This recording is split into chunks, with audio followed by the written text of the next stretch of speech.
आज गेलतो अशा ठिकाणी जिथं तबल्यासारखा दगड वाजतो आणि तिथं भुयारात महादेवाचं एक जुनं मंदिर आहे।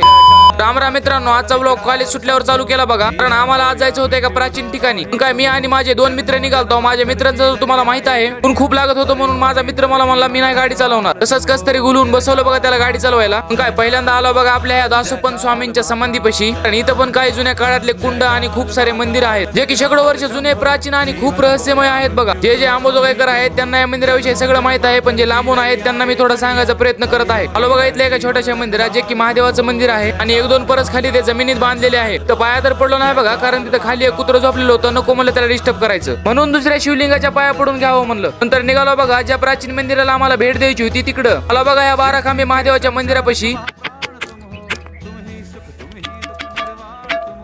तर हा काय चमत्कार आहे मला पण माहित नाही बघा। असं मानलं जातं की हे मंदिर हजारो वर्षापूर्वीचं आहे, जे की आपल्या अंबाजोगाईच्या इतिहासातलं खूपच प्राचीन मंदिर आहे। मित्रांनो इथं खूपच मोठे मोठे दगड आहेत आणि त्या दगडांवर शिलालेख आणि खूप साऱ्या मूर्त्या कोरलेल्या आहेत। पुरातत्व खात्याचं असं मानणं आहे की ह्या मूर्त्या हजारो वर्षापूर्वीच्या असाव्या। त्या शेतकऱ्यांना जेव्हा ते काम करत होते तेव्हा ह्या मूर्त्या सापडलेल्या आहेत। मंदिरामध्ये तर महादेवाची खूप मोठी पिंड आहे, म्हणून म्हणलं दर्शन करून घ्यावं, म्हणजे तुम्हाला पण आतमधून मंदिर कसं आहे हे दाखवता येतं मला। खाली जाण्यासाठी तर दगडाच्या मोठ्या मोठ्या सरळ अशा पायऱ्या होत्या बघा। मंदिराच्या आतमध्ये आल्यानंतर एवढं थंड वातावरण आहे मित्रांनो, असं वाटतं इथंच बसावं। माझ्या मित्रांना तर आधीच पाया पडून घेतलं होतं बघा, म्हणून मी पण पाया पडून घ्यावं म्हणलं, आणि तेवढेच माझे पाप कमी झाले तर झाले बघा। मित्रांनो पाया वगैरे पडणं झाल्याच्या नंतर आपल्या मित्रानेच तिथले आपल्याला विभूती लावली आणि म्हणला तुझे फॉलोअर्स लवकर वाढावे। सगळे लोक मंदिरात जाताना घंटी वाजवतात, पण मी मंदिरातून येताना वाजवली बघा। काय पाया वगैरे पडल्याच्या नंतर आलो बघा बाहेर। मंदिर खूप जुनं असल्यामुळे त्याचे दगड ढासळत आहेत, पण प्रशासनाने त्याच्याकडे लवकरात लवकर लक्ष द्यावं। तर मित्र तरी इथं कुणाला बोलत बसला होता की बघा, मुझसे प्यार करती है या नहीं करती है, नहीं तेरा मुझसे प्यार है या नहीं है। नंतर निघालो बघा गावाकडे। माझा मित्र तुम्हाला हे सांगत आहे, तुम्ही सगळे व्हिडिओ बघत आहेत पण लाईक आणि फॉलो करत नाहीत, करून टाका फॉलो असं म्हणत आहे बघा तो। मित्रांनो तुम्हाला आजचा व्लॉग कसा वाटला कमेंट करून नक्की सांगा, आणि फॉलो करायला विसरू नका। जय श्रीराम।